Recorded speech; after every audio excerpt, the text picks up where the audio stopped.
Hi, I'm Chris Wright, and welcome to what is an extraordinary special edition of Right on the Nail. It is very opportune that today I am joined by three luminaries on the right wing of the political spectrum. I am very delighted to have with us Conservative MP for Shipley since 2005, who is standing for re-election this year, Sir Philip Davies. And dare I say, Sir Philip, congratulations on the recent addition to your name. Very well deserved too. Philip has been a champion of various different issues since his time in Parliament. In his long parliamentary career, he served on numerous committees, including those of Culture, Media and Sport and Women's Equality. Another great luminary to have with us today is the Reform UK parliamentary candidate for Great Yarmouth, Rupert Lowe. Rupert has a background as a farmer and a very successful businessman.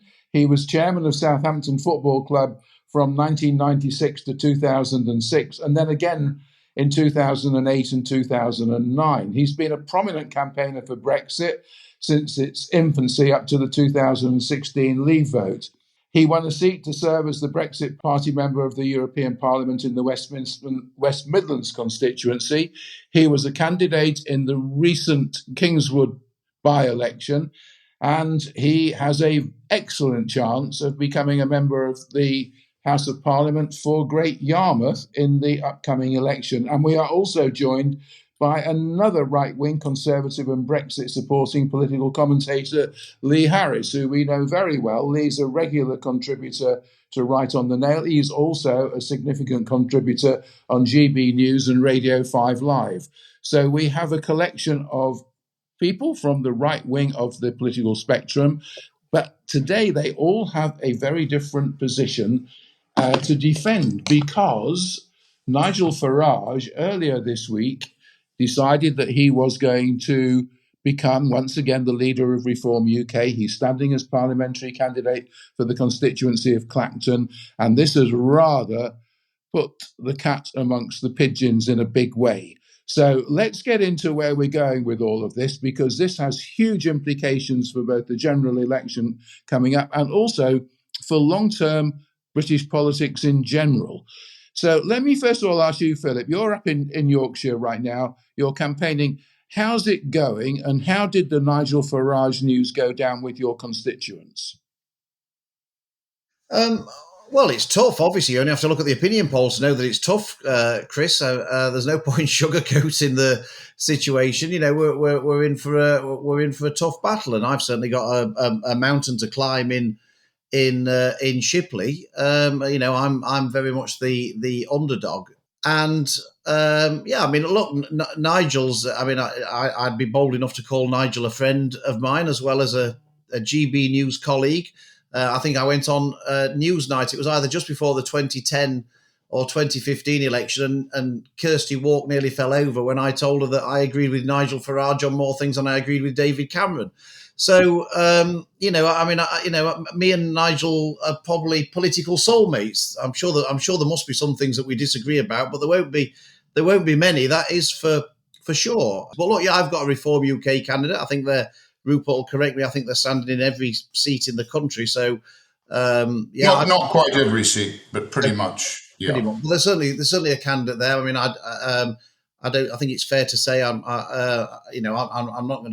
not here to criticise Reform. I'm just here to make an objective point. He's not actually doing anything. He's not actually making an effort to win the seat. I think probably his candidacy in Shipley is presumably as a hopefully as a spoiling tactic, I suppose. So are you confident, Philip, of retaining your seat then?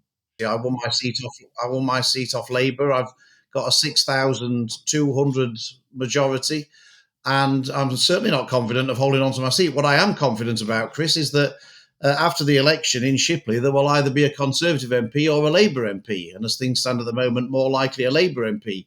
What I do know for a fact is there is not going to be a Reform UK MP in Shipley. And I think we can all agree about that. So the question for people in seats like Shipley, I can't speak for Great Yarmouth. Rupert obviously knows a lot more about Great Yarmouth than than I do. I'm unashamedly parochial when it comes to elections. But what I do know is that there will be either a Conservative MP or a Labour MP, and if people, any Conservative voters in Shipley from 2019 or earlier who vote for reform at the election, the fact of the matter is they are helping to elect a Labour MP in Shipley. That's just a factual point. It's not any kind of political point. It's a factual point that's what they are in effect helping to bring about. And if that's what they want and they're perfectly content about that, that's fine. If those people want Keir Starmer to have a 200-seat majority to inflict his brand of socialism, and he's told us this week he was a socialist, on the country without any real opposition to that, then fine. That's what people can vote for. But I don't genuinely think that that's what those people do actually want. I get that they're frustrated. I get that they're annoyed. Those of us on the backbenches in the Conservative Party get very frustrated and very annoyed from time to time ourselves. But that doesn't mean to say that what I want to do is basically just throw a landmine into it and have a Keir Starmer with a 200-seat majority as the solution to that particular problem. If you think the Conservative government isn't conservative enough, and I might occasionally agree with that premise, the solution to that problem is not to have Keir Starmer as Prime Minister with Angela Rayner as Deputy Prime Minister. Well, let's bring Rupert in, because what you're saying, Philip, to Rupert is that if Rupert and his party didn't exist, things would be an awful lot better. Mm-hmm. And politically, you and Rupert are very much aligned. So how come you're in a situation where you're having to say, please don't vote for Rupert's party because it's not going to be what you're going to end up wanting to achieve if you do that? So, Rupert, what's your answer to that? Hold on, just before, I don't want to, I want Rupert to come in, but just to be clear about what I'm saying, I'm not actually saying, funnily enough, Chris, that reform shouldn't exist and things would be a lot better if they did exist. That's not what I'm saying, actually. There's actually, I think, and I'm sure Rupert will confirm this, there's a lot of people who are voting reform at this election will vote reform, who, if the Reform Party didn't exist, they wouldn't be voting Conservative. This idea that, and I'm sure it'll happen at the election, that people say, here's the Conservative vote, here's the Reform Party vote. If Reform hadn't stood here, the Conservative candidate would have won. That will not necessarily be the case. I'm not saying that.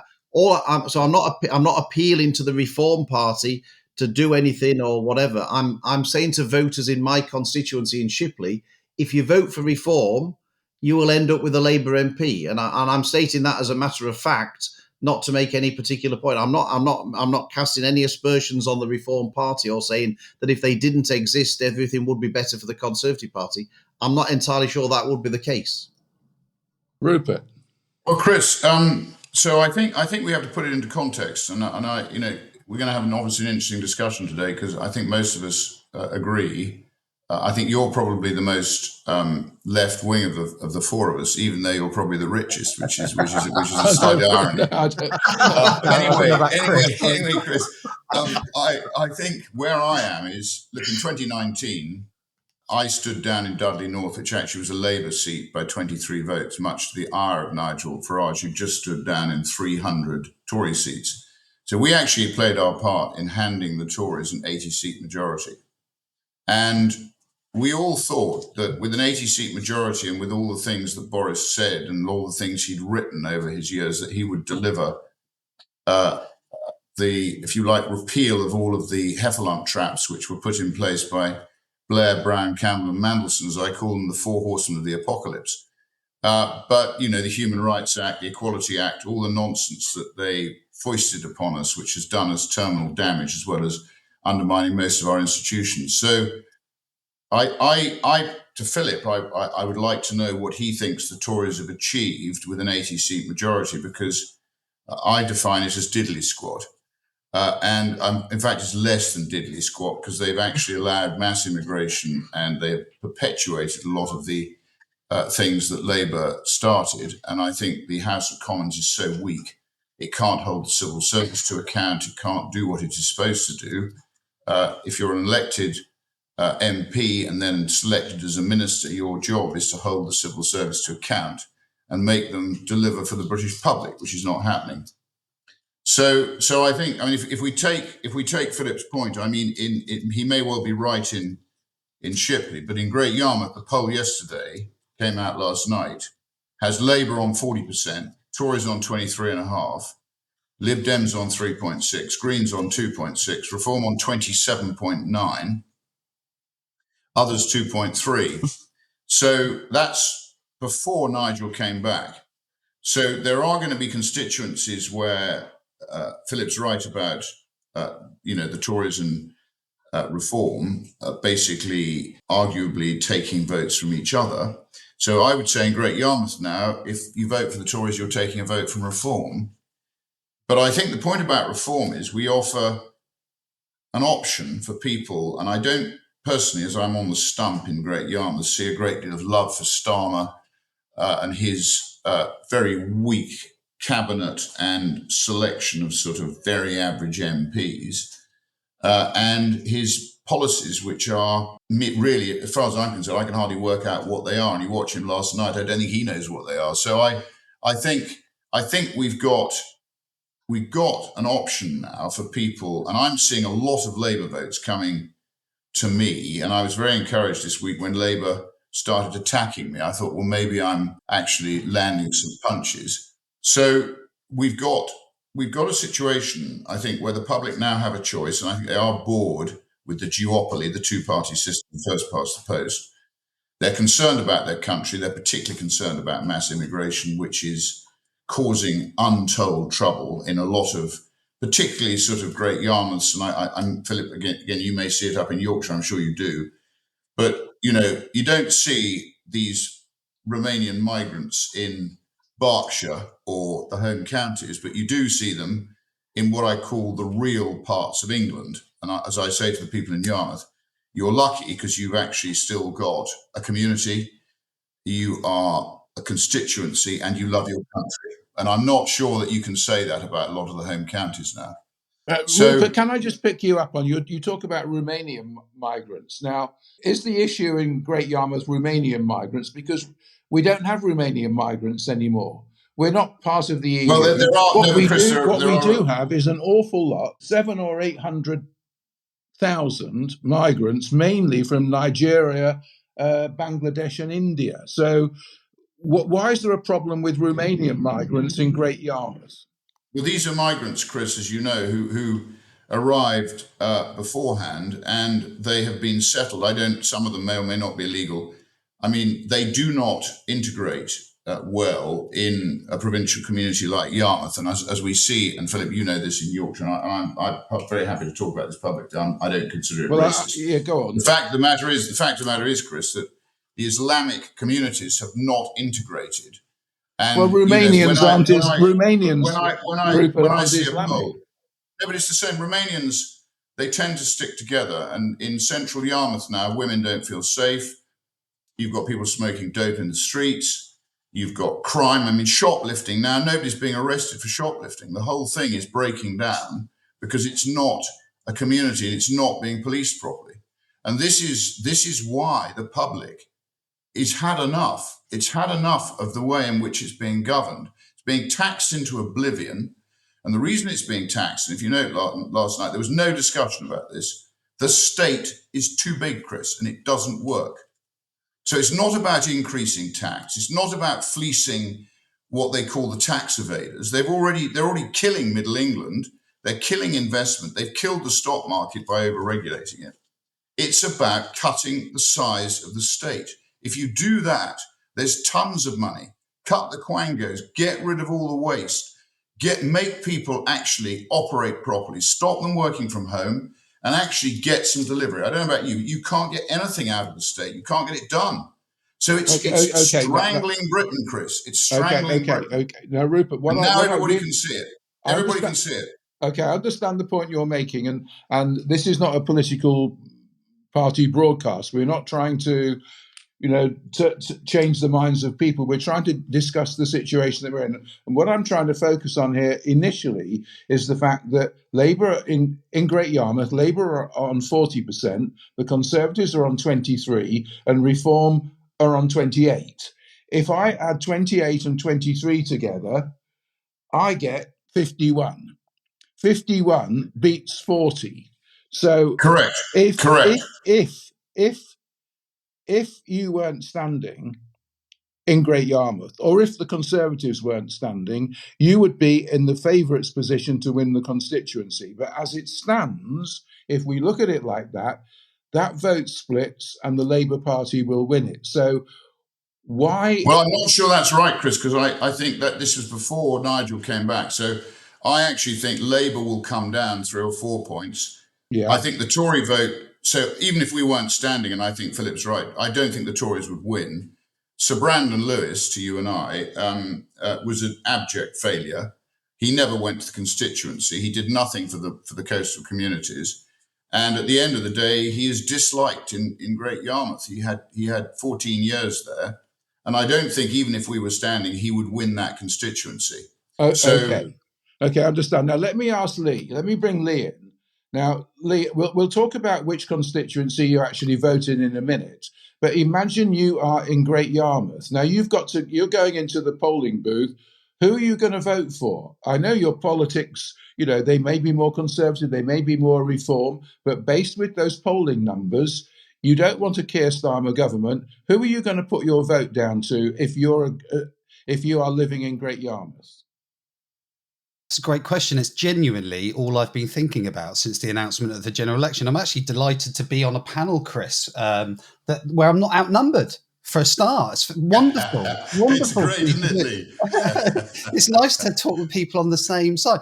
But the reason I'm really enjoying being on this panel is because I'm sat here very, very torn. I was a Conservative Party member up until about the point they kicked Boris out, where I knew at that point that was the point where destruction would start to happen and the Conservatives were just going to go off a cliff. However long that took, I didn't know.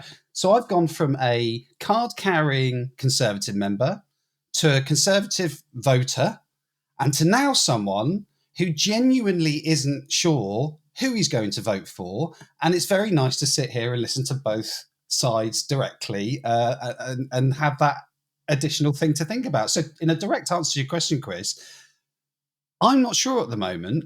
And I think there's a lot of people like me who are unsure who to vote for because there are two principles at stake here. And there are two questions I keep asking myself. And I'm sure Rupert's going to probably love hearing this. But the question is, and Philip's going to not like this, is why would we continue to vote for failure? And that is something that I can't, and I'm going to give the other side of the argument in a second as well. So why would I vote for a party that has lied for decades about immigration, that has failed to deliver on the Brexit promises that they made? These are controls that you've had in your hands. And one of the first things that Boris Johnson did when he came into power was lower the salary threshold, for example, and just completely open the gates. And I was a very big Brexit supporter. And that was one of the lines that I would use to sell Brexit. It was to say, look, we will have full control over our immigration system. We will have a points-based system. And this is one of the things that grinds my gears the most, is that we've done absolutely nothing with that immigration system, with that points-based system to control our own migration. And that's just one example. There are plenty more examples of that. So you're sat here as a Conservative voter, someone who wants a Conservative government of some sort, thinking, why would I just keep voting for someone who just keeps failing and keeps lying? Now, on the flip side, you've got Reform, who I like a lot of people in Reform. I like Rupert. I'm very, very pleased that Nigel Farage has come back into the fray. That's a game changer, as you rightly pointed out at the beginning. So when you're weighing up, do I want to have a Reform? Do I want to vote Reform and let a Labour candidate in, or do I want to carry on voting Tory, hold my nose and vote Tory? Is genuinely a very, very difficult question to answer. However, one thing that really does work on the Conservative part, against the Conservative part, is do we need this? Do we need to break the Conservative Party to get real change? And I can't quite answer that question yet. But at the moment, I'm not going to lie, I am very much moving towards a yes towards that question. So if I was in Great Yarmouth and I was walking to the poll booth, I would be asking myself, do we need to destroy the Conservative Party for it to change. Okay. Well, that's interesting because is it actually Nigel Farage's game plan to destroy the Conservative Party? Yes. And I don't blame him for doing it either. I think what Nigel Farage's game plan is quite simple. He's going to destroy the party as much as possible. He's going to put the boot in as much as possible and see what rubble is left. And depending on who wins that argument, whether the party, and there's already really bad signs, Philip, coming from the party with candidate selections that basically One Nation Tories are being favoured over anyone who is on the right of the party. So it doesn't sound good, right? So if all that's left with your barely 100 seats, if you're lucky, at the next election, is just literally rubble and a bunch of One Nation Tories, I can tell you one thing for guaranteed certainty, is that Reform will eventually become the opposition in government. Okay. And part of me thinks that maybe, just maybe, that needs to happen. And that has got to worry you, Philip, big time. Because I'll tell you what, there's no one bigger of a supporter of the Conservatives than me since 2016, actually since before that, since about 2010. I have been a massive Conservative supporter. I have fought your battles and been hurt with you and won with you, and I've done all of it with you. But now I am so infuriated that maybe I will vote for Reform, just knowing I'm going to get Labour, because Labour are going to be an immediately unpopular government. They are going to be immediately unpopular. They're not going to last, in my view, more than a single term. So there's going to be an opening coming up very, very soon. Okay, let Philip, what do you think about what you're hearing from Lee then? Is the Conservative Party so broken?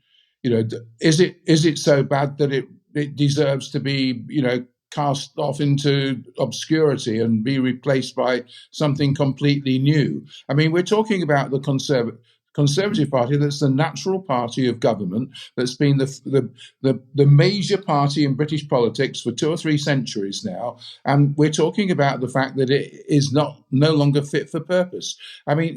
Surely that shouldn't be the case, and if it has problems, it surely should be fixing them from within.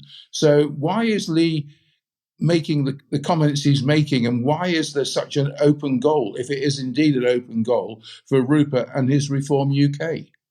Well, look, I understand Lee's frustration, because we all feel that frustration. But look, in the case for the defence, let me just put slightly the case for the defence. Over the last 14 years, people talk about 14 years of Conservative government. I just want to put a few points to contradict that, because it isn't entirely true. The first 5 years, we had a coalition with the Lib Dems. We did not have a Conservative government. We had a coalition government. In 2015, we won a wafer-thin majority, and most of that time was taken up by dealing with the Brexit referendum, if you recall at the time. In 2017, Theresa May, in her wisdom, decided to lose the Conservative majority. So for 2 years, we had no majority at all. We were back in minority government. So for the first 9 years, we didn't really have a Conservative government of any description at all, because for the parliamentary arithmetic. We only truly had a Conservative government elected in 2019 with Boris Johnson. And of course, within 4 months of that, we had the COVID pandemic, which massively changed the whole political situation in terms of government spending, taxation. The whole thing was destroyed at that point. So we haven't really had the opportunity for any kind of Conservative government over the last 14 years, actually. And the Conservatives in government have had 3 once-in-a-century issues to deal with. They've had the aftermath of the financial crash in 2008. Remember, there is no money when we got in, and we had to deal with the fact that there was no money. The once-in-a-century financial crash. We had a COVID pandemic, again, a once-in-a-century occurrence.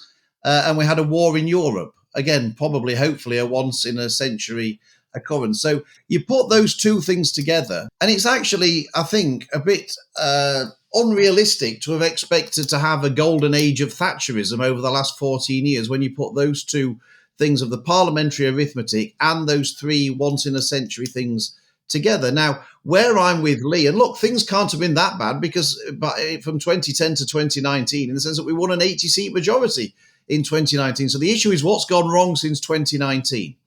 And there's two things that's gone wrong since 2019 in particular. The first is the COVID pandemic. I mean, as people know, my vote's on the record. I voted against all the restrictions. I voted against all the lockdowns. I was vilified for doing so, not least by people like Matt Hancock. And by the way, by a lot of my constituents at the time. The lockdowns were very popular. I can tell you that as an MP, very popular with the public. I was vilified when I voted against the lockdowns and restrictions, but I pointed out that this was going to come with massive economic damage. I mean, you can't lock down the country for 2 years and borrow and print money to pay people to do nothing and expect there to be no economic consequence from that. I mean, of course there is. If there was no economic consequence from doing that, we'd do it all the time. I mean, of course it was going to be economically disastrous. And of course, that ended up with having to put taxes up, having to borrow more, etc., etc. That's just been just very, very quickly, Philip. Yeah, I agree with all of you on that, by the way, and I think you're right to point it out. And I think that it's not pointed out enough by the Conservatives that they have had catastrophe after disaster after catastrophe to deal with. But I keep asking myself, how did any of that stop you using a points-based system to regulate? No, I'm going to come on to that, Lee. No, I'm with you, right? So that I was saying that was the first issue that went wrong since 2019 was the COVID pandemic, and in my opinion, the government's reaction to it, which I thought was basically a trial run of proper socialism, really, basically telling people what you can do and what you can't do, and high tax, high spend, paying people to. I mean, we've had a dry run of socialism, and as we could see, it doesn't work. So that's the first thing that went wrong. The second thing that went wrong is about immigration. And the problem with Boris, and for all of Boris's qualities, I voted for Boris to be leader of the Conservative Party, so I'm not ducking my responsibility from this. And I still think that Boris was the only person who could have made sure we got Brexit finally delivered in the way that Theresa May wasn't. We still haven't got it though, Philip. Well, look, Rupert, that's a purist position, which I've taken on many occasions on many things. But we are out of the European Union. That looked in doubt for quite a while. Believe you me, when I was in the Commons between 2017 and 2019, but Boris is notoriously liberal on immigration, and as Lee rightly pointed out, we had the opportunity to set tighter rules on immigration. And Boris, who's always been liberal on immigration, even when he was mayor of London, he was a liberal on immigration, introduced very liberal rules, which were catastrophic. And we all agree that they were catastrophic. Now, thankfully, the bit where I take issue with Lee in terms of this is that quietly, and perhaps too quietly, but Rishi Sunak has been actually changing the rules on him. Minute. I knew you were going to say that. That happened a matter of weeks ago, Philip. Weeks ago. So literally, union elections coming up, and a matter of January. It was months ago. It was January. Right, maybe a few months ago, on the run up. Literally a few months ago. That's it. You've announced that you're going to be. Don't get me wrong. I think it's a good idea. I think but I just can't get my head around this. Is what a lot of people can't. Is you've had so much time to try and Rishi's had since October 2022, and he had quite as a government. I agree. I'm not defending Boris's record on immigration. I'm here to bury him, not praise him. To mix up a famous quote, but on immigration, it was a disastrous. But look, elections, as Bill Clinton once said, elections are a referendum on the future. And the point of the matter is that whether it's belatedly or whatever, I'm with you. I'm a. You say about Boris being a liberal, and I get that, right? He had his faults, but look at Rishi Sunak, and look again. I know he's only just started to cap some of the net zero stuff, and I would also blame a lot of this net zero stuff on Boris as well. Don't get me wrong, but as a voter, as a member of the public, the intricacies of whose idea it was and who was more liberal than the other PM don't really matter. All we see is just more green guff and more green taxes. Lee, I'm one of the famous 5 who voted against the Climate Change Act back in 2008. There was me, Peter Lilly, Chris Chope, Anne Widdicombe and Andrew Tyree, who voted against it at the second reading and the third reading. There were 5 of us in the whole of the House of Commons who voted against it.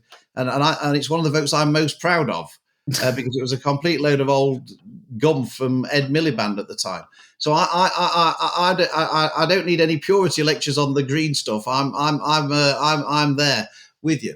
But yes, Philip, can I just yes, come in here, because we can talk about this policy. I think we're in violent agreement about the climate change lunacy, about one nation Tories, about all this stuff. But the key, I think, and the question I wanted to ask you is, so in 2019, when we stood down, I was involved in some secret negotiations with this little character, Dougie Smith, who you may have come across, and Ben Elliott, who I knew, in a secret house in Blackfriars.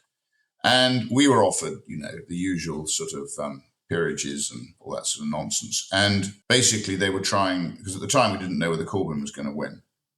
So ultimately, what I said to them was, you stand down. If you want Nigel to stand down, so nominations closed on the Thursday. This was on the Monday afternoon. Nominations closed. So once they're closed, that's it. So they wanted us to basically withdraw before nominations closed. So that was the point of the meeting. I said to them, well, if you want us to stand down in all the Tory seats, you stand down in 10 seats that you've never won. Sort of Barnsley North, Barnsley South, I had a list of them. And the Tories said, we can't do that. So I said, well, why should we stand down in all the other seats if you won't stand down in 10 that you've never won? And the answer is they didn't want anybody from outside the existing political establishment in Parliament. And it displayed to me an arrogance, which I think is a weakness of the Tory party now. And I'd be interested to know what you think about this, because Chris is quite right. Logically, somebody should be saying to Reform, look, we're in the shit. Why don't we find some way of working together to avoid a ridiculously socialist government that's clearly going to damage the economy further, and it's going to be worse. Even if the Tories made a pretty bad fist of it, it's going to be even worse than the Tories. I think we all know that. That hasn't happened because I think it's Tory arrogance. So in answer to Lee's question, does the Tory party have to be smashed at the election before they will actually see any sense? And I don't know. I suspect the answer is they're too arrogant to entreat with anybody else. But I actually think that if that doesn't happen, it will be good for parliamentary democracy, because the two-party first past the post duopoly, as I call it, it's not functioning. It's moved right to the centre ground, and it's not factoring in what should be factored in. And when I did a talk at a lunch at the Turf Club, and Simon Heffer was there. He read our policy document, which is on our website. I don't know if you read that, Lee. You should read it. And he was astounded. It's Thatcherite. It's a Thatcherite, raise tax threshold to 20,000, cut corporation tax to 12.5%, zero interest on student debt. It's fantastic stuff. And it will revive the economy. But why aren't the Tories talking to us and working out a way forward together? I'll tell you why. I think arrogance. Now, I mean, I'd be interested to know what you think. Is it arrogance? Would they rather march over the cliff like they did last time? And then a day after we had this meeting, Nigel made his own decision and stood down in 300 seats or 330 seats or whatever it was. Gave you an 80-seat majority. Well, what you're saying, Rupert, you're making a very strong case for proportional representation, because the only way that you're going to, Chris, I've gone public. I like proportional representation. I think Anne Widdecombe would disagree with me intellectually. I think in today's world it's a good thing, but we haven't got it. So we have got. But we could have it. We could have it. Well, not if the two parties in power, and neither of them, it's not in their interests to bring in proportional representation. Well, the problem is, I mean, look, this is the tragedy of it all, Chris, is that I suspect me and Rupert and Lee probably agree on. I mean, if we sat down, we'd probably be there for hours trying to work out something we disagreed about, and here we are, me and Rupert, in effect as political opponents. It's a nonsense, right? And we've got to find a way to sort that out. In answer to your question, Rupert, I mean, I've never met Dougie Smith in my entire life. I mean, I only know. You know who he is. Well, I only know about him because of Nadine Dorries's book, and apparently we all do as all the Tory MPs do what Dougie Smith tells us. And I've been. He's your sort of grubby little fixer who moves around. Well, that's how I understand. I've been in Parliament 19 years and I've never met him, but apparently he tells me what I should do all the time. But anyway, look, I suspect, I don't know. Look, I've never been senior enough. I've always been a backbencher and always wanted to be a backbencher, and so I don't know what the thinking was. My instant view, to be honest, as to why they wouldn't want to do that deal would be, I suspect, rightly or wrongly, but I suspect they would thought that it might scare the horses in Tory, Lib Dem, shire places that to be seen to be doing a deal with reform, that it might probably one nation Tories.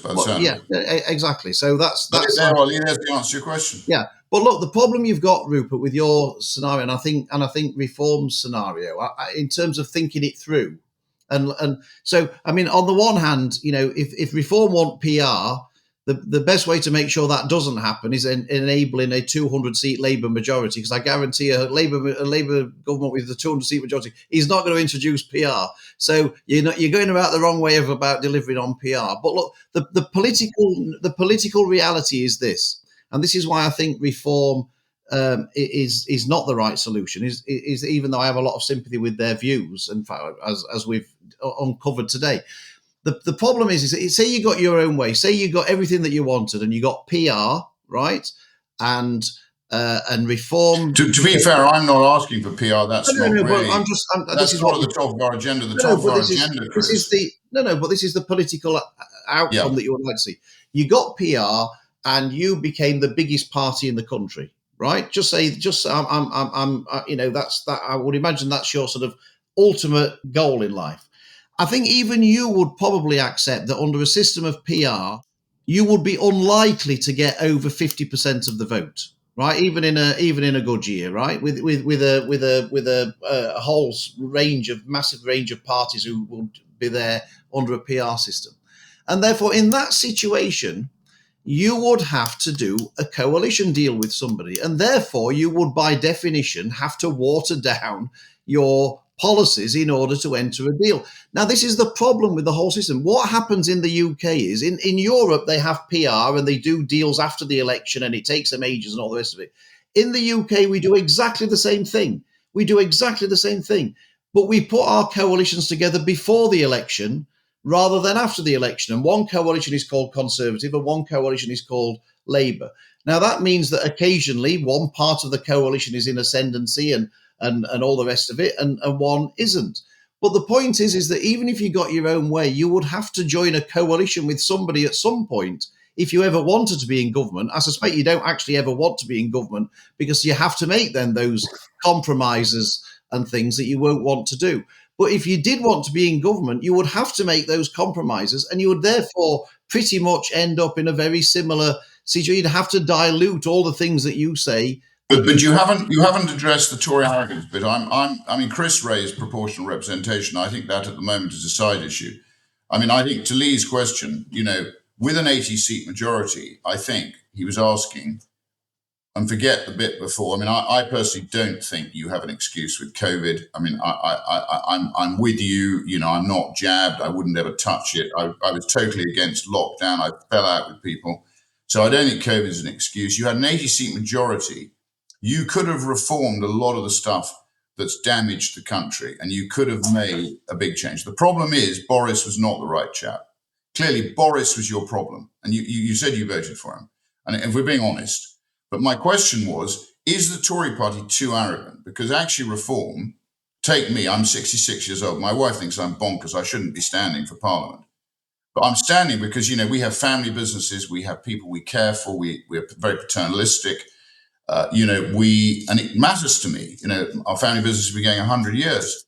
And yet I see things happening which are threatening the very fabric of what I think makes this country great. So I would be doing less than my duty if I didn't do it. And by the way, I stood for the referendum party in 97 because you lot wanted to give away the pound. If you remember, John Major was quite keen to sign up for the euro. Jimmy Goldsmith spent 50 million. Then I did a lot for business for sterling. Now everybody goes, oh, no, we weren't going to give the pound away. you were going to give the pound away, trust me. You signed the Maastricht Treaty. You know, when I spoke to Norman Lamont, I said, did you ever read it? He said, no, of course I didn't. I said, but how, Norman? It's rubbish. It's drivel. It's full of more loose ends than a plate full of spaghetti. And yet they signed up for all this stuff. And, you know, you marched to this European tune just in the same way Labour did.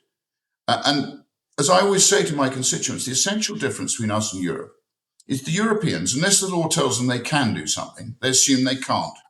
In England or Britain, England I'd prefer, but let's call it Britain, because devolution has destroyed Great Britain, as we know. Again, you know, Blair, Brown, Cameron, Mandelson. But in Britain, unless the law tells us we can't do something, we assume we can. That's a huge difference. And that's why we've imported all this garbage from Europe. Because they're trying to, and by the way, Chris, Europe's finished. Europe after this weekend Rupert, is going to be completely different. You've gone down 10 different roads. I'm trying to explain to Lee where it's all gone wrong, and it's gone wrong. Well, let me just pick up on one or two things of what you're saying. I mean, what Philip said about proportional representation is completely true. We do create our coalitions. We could still have proportional representation. It might work. It might be a good idea. I don't disagree with him on proportional representation. It's common sense. I know that. But let me pick up on something else you say. Boris is the problem. Now, Boris was the problem. Boris was the problem. Philip, do you think Boris was the problem? And actually, my perception is that in the Conservative Party, a lot of people are thinking, oh, my God, if we had Boris here right now, you know, we would be storming ahead in the polls. No, look, Philip, what do you think about that? I mean, we're past the COVID lockdown thing. We're now in an election. We're now out on the stump, and there must be people, and Lee, you can have your say on this as well, that if Boris was the leader, we wouldn't be in the mess we're in. What do you think about that? Well, I think that look, Boris is certainly popular with a lot of people. There's no doubt about that. But I've never, to be honest, I've never been interested in personalities in my entire time in Parliament. I'm only interested in the policies. But the public are interested in personality. Well, they might be, and that's fine. I've got no quibble. People have got to make their own judgments on their own thing. I'll talk about what I'm interested in. I'm interested in the policies. And the problem is that that Boris, when we had, and Rupert's absolutely right, we had an 80-seat majority, which I believe was largely squandered by the policy decisions that Boris made. Because he decided to be very liberal on immigration, which wasn't what people wanted or what people thought they were voting for in 2019, more to the point. He was a fanatic for net zero. He was wanting to spend tens, God knows, untold billions of pounds on HS2, which was a complete white elephant all the way along because it was a massive vanity project. You know, I mean, the list goes on of, in effect, left-wing policies that Boris pursued. Now, the fact were they his or Carrie's? Well, ultimately they're his, Rupert. I don't believe in, you know, it was his decision at the end of the day. He can't pass response. I know, you know, it was ultimately they were his decisions. But the point is, and look, the fact of the matter is, but people liked Boris's personality. Boris had charisma, etc., and people liked that charisma. And that's great. And so what people have the bit that I don't understand is you have genuine right-wing people who I agree with on everything, who say, oh, if only we had Boris back. And I think, well, what policies was it that Boris was pursuing that you were particularly in agreement with? Because I was finding there were, you know, he even wanted to ban buy one, get one free offers in the supermarket, for goodness sake. I mean, Philip, I knew it was all over when I heard him one day say, you know, when the economy was looking bad, he said, don't worry, the state will employ them all if the private sector won't. Yeah, and I thought, oh my God, we've had it. He was a big spend, big tax, people pleaser kind of person. But look, people liked his charisma, and people didn't like the fact that he was forced out of office as they saw it. That's the, you know, and that's caused a lot of resentment because, you know, Boris had sort of a bit of a cult following. But actually, if I would say to people that, you know, Rishi Sunak is far more conservative than Boris Johnson ever was. If people actually look at what Rishi's been doing, you know, since he became prime minister in terms of immigration, pushing back net zero, and he's done that without his own personal mandate. You can't come along and basically transform the country without your own personal mandate. He scrapped HS2 thank goodness. He's much more of a cultural conservative. He's been rowing back on all the trans stuff. He actually was able to tell Keir Starmer in Parliament what a woman was. He's been supporting Esther when she's been getting rid of all the equality, diversity and inclusion posts in the civil service and all this. He's actually much more conservative than people give him credit for. Now, he might not be a purist like Rupert, but, the thing is, he's actually quietly been moving the Conservative back towards a more conservative agenda, and I've been pleased to see that. But he hasn't got the same charisma as Boris. I think that's perfectly true. But look, and he's surrounded by one nation Tories, Philip. So whatever he does, he's in checkmate. Whatever he does. No, I think what Philip's saying is quite right. I think the problem the Conservatives have got is that they have had 5 different governments in the time they've been in office, and they've all been different. And actually, the first one, the coalition with the Lib Dems, was an effective government, not necessarily to you guys, but to a lot of people. And a lot of people were very happy with where things were going then. But since then, it's all gone haywire. And a lot of the reason it's gone haywire is because of internal splits within the Conservative Party. We thought that once you got Brexit sorted out and you got rid of all of the non-Brexiteers, you'd be a united party. But you're just as disunited now as you were then. You're disunited over the concept of Boris. You're disunited over Richie Sunak, both for different reasons. You're permanently talking about who the next leader's going to be. There seems to be no discipline within the party. And I think this is what the public are picking up on. And I take your point about what you're saying about Rishi Sunak, and I do think he's a competent person. And from a technocrat standpoint, we as a country could probably do a lot worse. But the public perception is a disunited party. That's what Rupert's saying as well, and that must be the big problem. There's an existential crisis with the Conservatives at the moment, and this is why I think Nigel Farage, the master of timing, has genuinely hit the nail on the head when whether it's successful or not is another matter. But for me, he's nailed it. There is a crisis of what is conservatism. And I think you're right by bringing Boris into this. I was a massive Boris fan, but I think even now I would be like, come on, Boris, we need to drop the net zero stuff.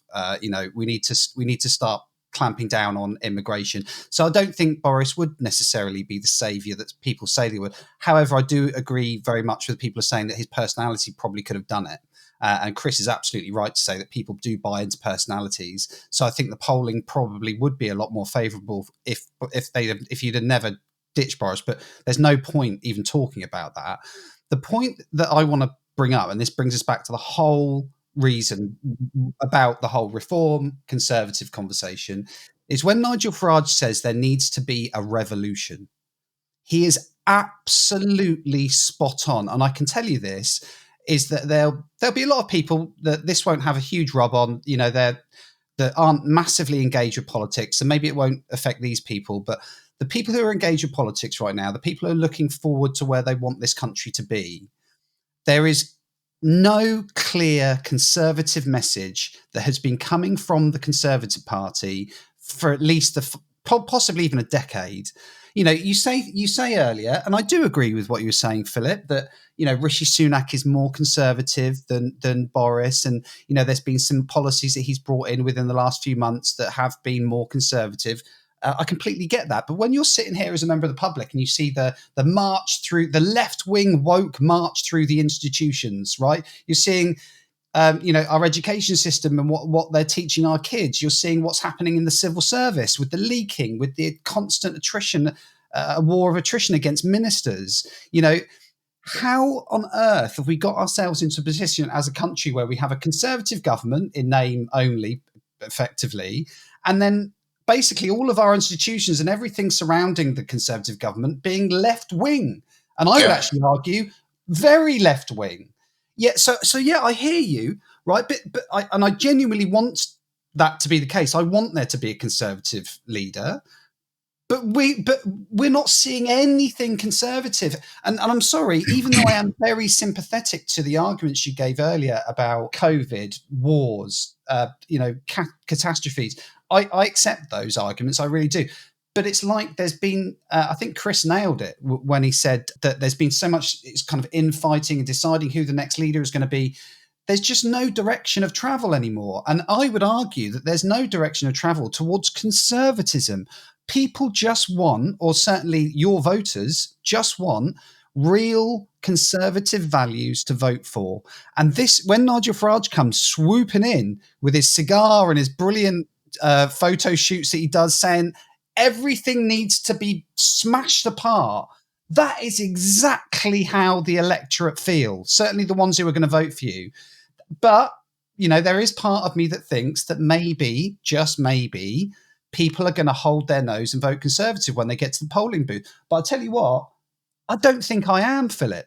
I don't think I'm going to hold... Lee, if what I'm seeing on the ground, that's not going to happen. Yeah, I agree. That's why the Tories have lost this people... election. And again, Nigel, in his usual way, sums it up. And he says the Tories have lost the election. Yeah. You might as well vote with your conscience because they're not going to win. So we're going to have a Labour government anyway. And I'm seeing it in Great Yarmouth. I mean, I actually say to them, you know, I'm not from Great Yarmouth. I'm coming east because you are still a real constituency who cares about their country. So don't vote for me if you want to vote for somebody local. But I think with the experience and my sort of CV, I can actually help you. And our plan is to get, even if we get 5 or 6 people into Parliament, which I think we will. I mean, Nigel's going to win Clacton now, without doubt.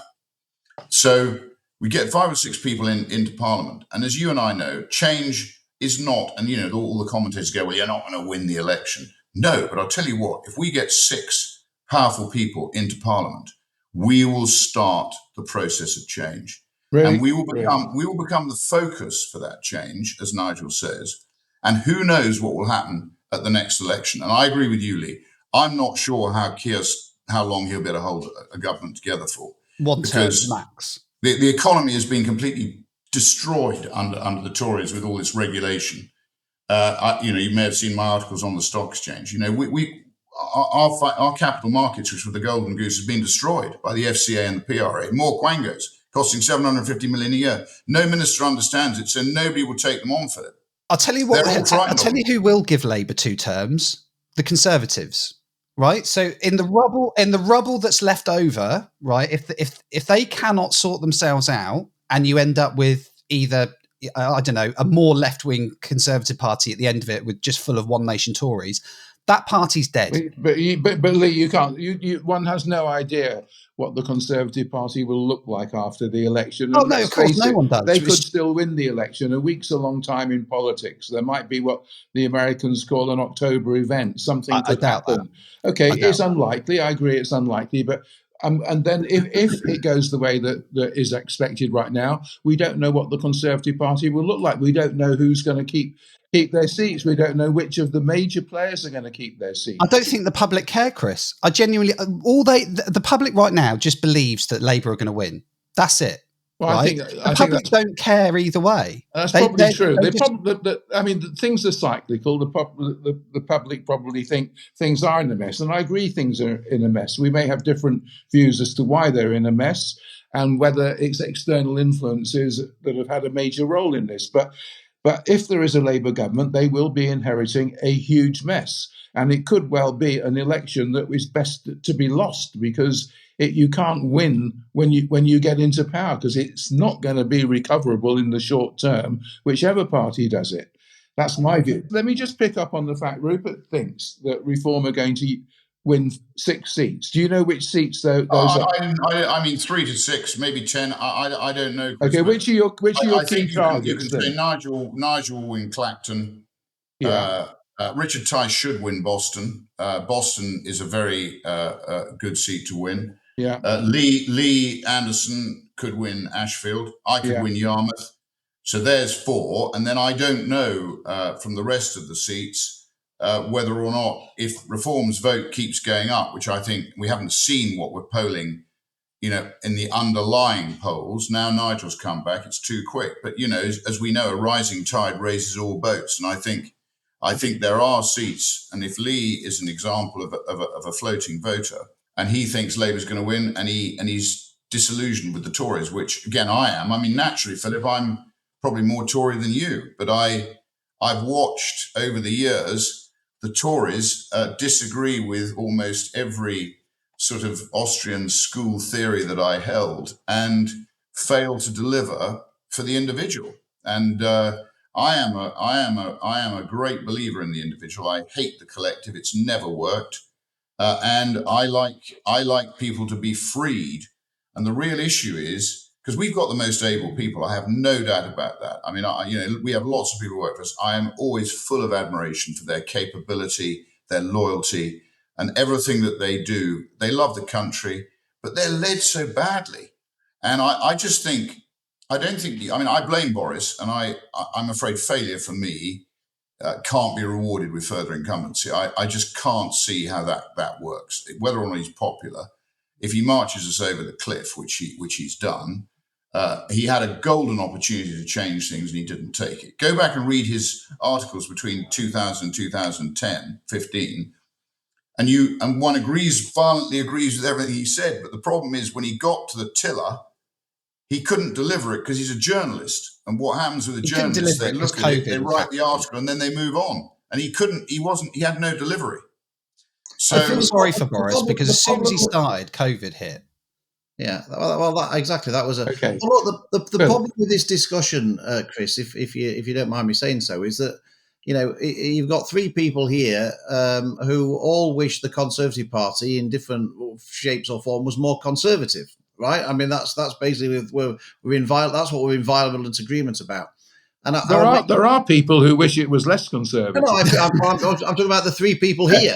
Yes, I know, but you're all here because all wish it was better. That's what. There's 2 points I would make about that. One is just as a general point to Lee, which is that if you want the Conservative Party to be more conservative, then that means that the more conservative people should stay in the Conservative Party. It's not going to be more conservative if those conservative people leave the Conservative Party. Well, this is about the rubble that's left over. That's one point. The second point is this: is that look, in this purity test, that's great. Rupert's probably one of the few people in the country who can afford a Labour government, but most people don't have that luxury. And so the point is that this idea, Keir Starmer will be in for one term and then he'll be out again. It's a very dangerous game to play. He's going to change the voting system in terms of he's going to let 16-year-olds get the vote. He may well allow foreign nationals to have the vote. I get that, but the Conservative policies aren't bold enough, Philip. They're just not bold enough. 5 years difference between net zero policies. It's two cheeks of the same backside. There's not enough in it. There's nothing bold enough. I can assure you that these people who say that the Conservative Party and the Labour Party are indistinguishable, I mean, that's just... there's 5 years between your net zero policy. It's a nonsense. That's it. Right, you're right. I mean, Dan Hannan wrote a great piece today in that regard. How about scrap net zero and for the foreseeable? How about sending the flights and ignoring the ECHR? How about doing something bold? Lee, we're in agreement about this, but the point is at the election... It's not happening. Lee, at the election, the point is you've got a choice. It's so frustrating. Do you want the ban on diesel cars, whatever, at the moment to be 2035, or do you want Keir Starmer to bring it into 2030? Not much difference. Do you want? That's the point. Well, actually, I think you'll find there is quite a big difference. To be perfect, not to the average voter. There is. Okay, Lee. I don't know. Sorry, I'm frustrated. Lee, I don't know what constituency you vote in, but who is your current MP? Which party is your current MP? Conservative.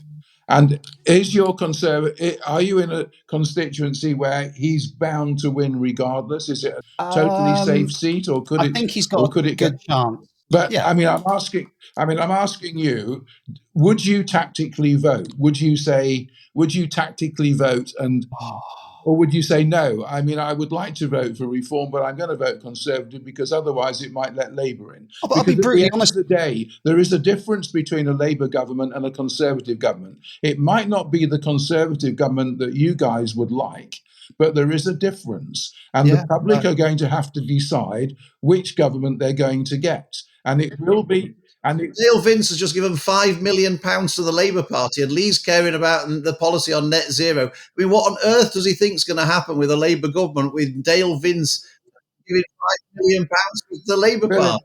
Philip, the point is that there are differences of opinion on the two parties. The public are going to have to decide which one they want. And the role that Reform UK are playing in this may be a long-term gain in terms of people with extreme right-wing views. It may be a long-term Hang gain on, for because I don't think we're extreme right-wing views. Okay, with We're just right-wing views. a common sense, Okay, I'm going to fair-minded take views. the It's extreme not out and far say, right. I'll take the extreme out, but with right-wing views. But the public are going to have to decide, and I'm not quite sure what Nigel Farage's game plan is. It looks like he wants, like we said, to destroy the Conservative Party, and a voter like Lee, you're sitting there, do you want to have 5 years or more of a Labour government and to have a weakened Conservative Party which can have its bones picked over by Nigel Farage? Is that... Can I just say, I don't think Nigel's primary aim is to destroy the Tory party. I don't think that's right. I mean, Ben Habib has said his primary aim is to destroy the Tory party. I think Nigel's prime aim is to change the way in which Britain is governed. And if the only way of doing that, and I played a big part, I persuaded Nigel to come back on the basis of what I was seeing in Great Yarmouth. I for the last 10 days, I've been entreating with him, come back as leader. Because you can completely change the fortunes of the Reform Party, because he's got the history. He's spent 25 years fighting for British sovereignty, along with people like me who stood for the referendum party to save the pound. We'd lost the pound, we were finished. The game was over. We'd be finished, and they were all going to sign up for that because they're all like lemmings. They all follow each other in little packs. And as we know, Westminster is incredibly petty-minded. It often doesn't actually realise what's going on. And I honestly don't think they understand yet what's going on in places like Great Yarmouth. I don't think they understand it. Not the political class, nor indeed the media class. It's what's happening, Lee, I can tell you, is seismic. And I see it firsthand. It's seismic, and it's going to happen. And change is on the way because people are not happy with the way they're governed. They're not happy with mass immigration. That is the biggest issue. And from mass immigration, we get the housing issue. We get the immigrant issue. We get the law and order issue. And by the way, what the hell are the police doing? They have gone to the dogs. And, so most people's lives now are not as good as they used to be. And I think finally the penny's dropped. They can't get any sense out of anything. Everything's been licensed, taxed, regulated. And nobody in the government, my father died in November 22, and I'm still waiting to get probate. Why? Nothing to do with us, entirely to do with the state.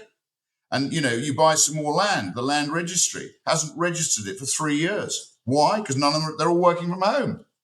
HMRC, total disgrace. NHS, farce. Nothing works. And yet we're paying more and more taxes. There are more and more civil servants. There's more and more state. No. People have had enough. And if we don't all wake up, I tell you, this is a complete change. When I stood in referendum party, didn't get the same feeling. Kingswood even, suburb of left-leaning Bristol. Your sort of place, Chris, you'd love it in Kingswood. Kingswood sort of, absolutely, Bristol's left-wing sort of, far left, I'm going to call you, because you call me far right. They're sort of far left fringe. They're all there in Kingswood. No community, polluted by the World Economic Forum. Absolute shocking place. And, okay, I got 10.4% of the vote, but, which I thought was a hell of a result because we did it in less than a month. Great Yarmouth, let me tell you, the constituencies like Great Yarmouth, chalk and cheese.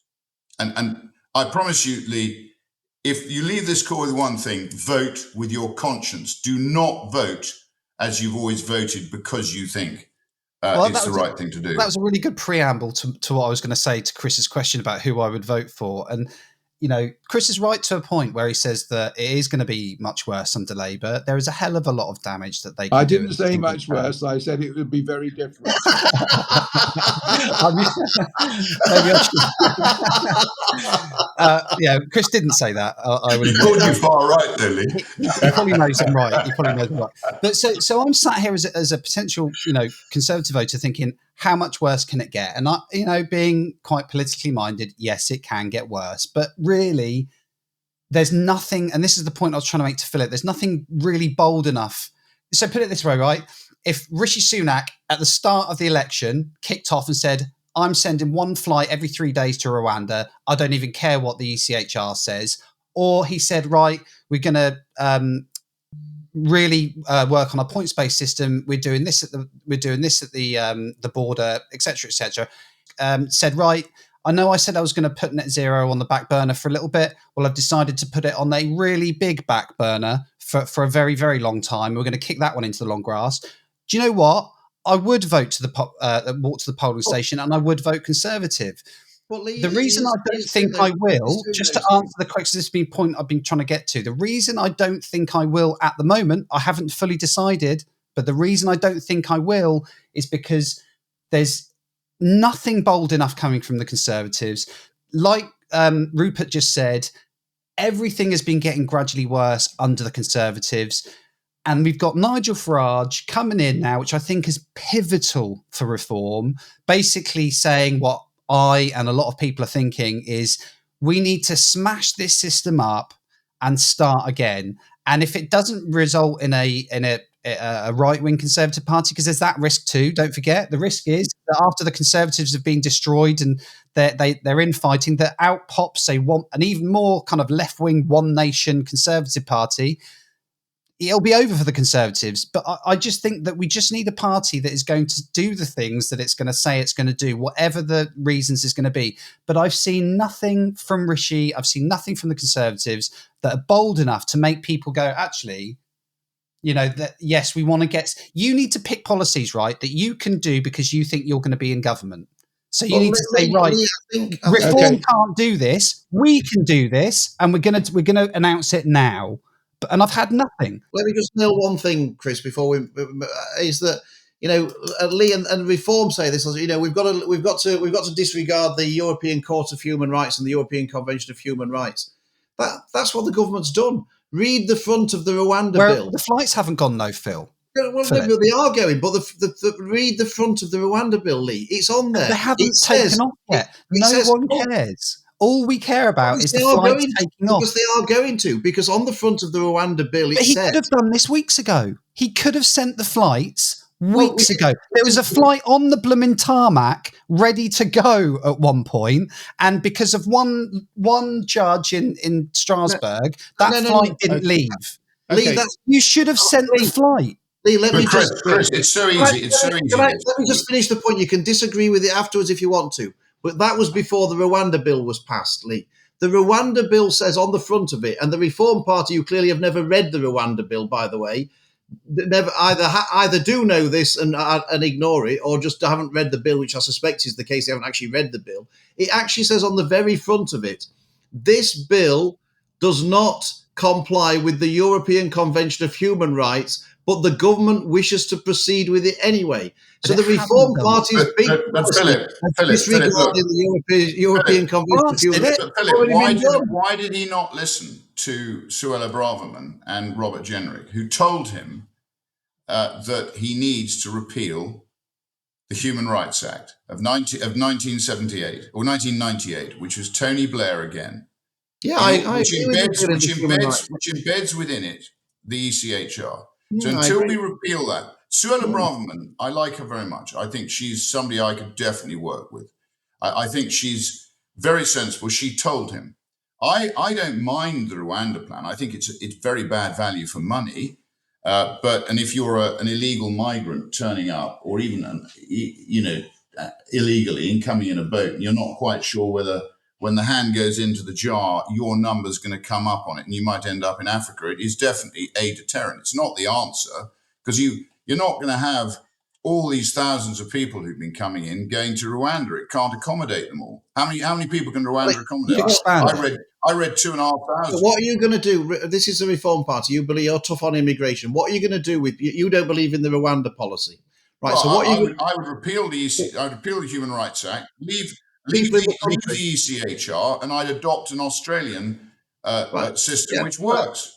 Right, you've got people already in the country. I'd deport illegal migrants here. If they came here illegally, I'd deport the lot. Let me ask the question, then you can answer it. You've got people here already who are here illegally. They've got no documentation. You do not know which country they're from. You therefore can't deport them back to their country of origin because you don't know what the country of origin is.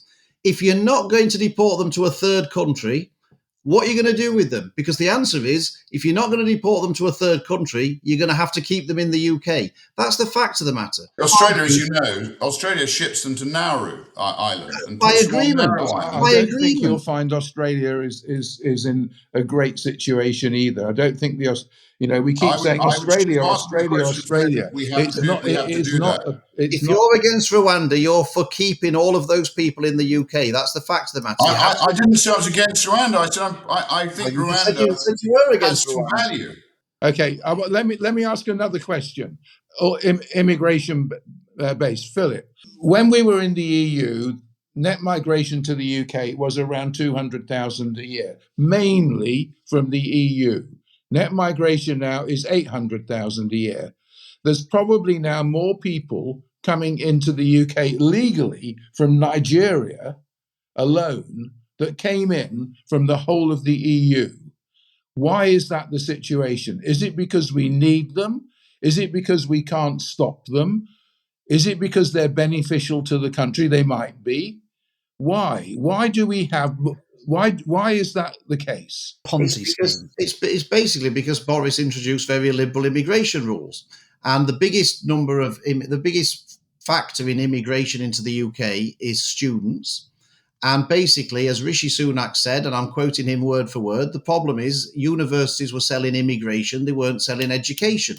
And that's why now he stopped them bringing dependents into the country, which now the universities are all belly aching about. Bradford University, which is my local university, sent me an email about 3 weeks ago saying that they were in a terrible state because of the new severe restrictions on immigration impacting their university. And I think good for that. Good, excellent. I'm delighted that if they were too busy selling immigration, not education, they deserve all that's coming to them. So I think that's good. That's basically why we've got all the people coming into the country, because we had too liberal immigration rules introduced by Boris when he had the chance to set our own rules.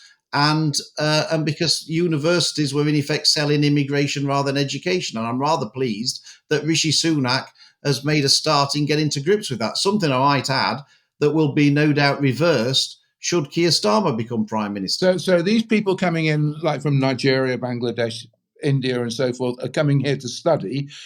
Why is that a problem if they're coming here to study? They're not coming here to live. Oh, because they're not coming here to study. That's the problem, Chris, because if they were coming here to study, when the rule on dependents and things changed, they'd still be coming here to study. But now we've changed the rules on dependents. All of a sudden, they've decided they don't want to come here to study because, as Rishi rightly said, the universities were not selling education to them.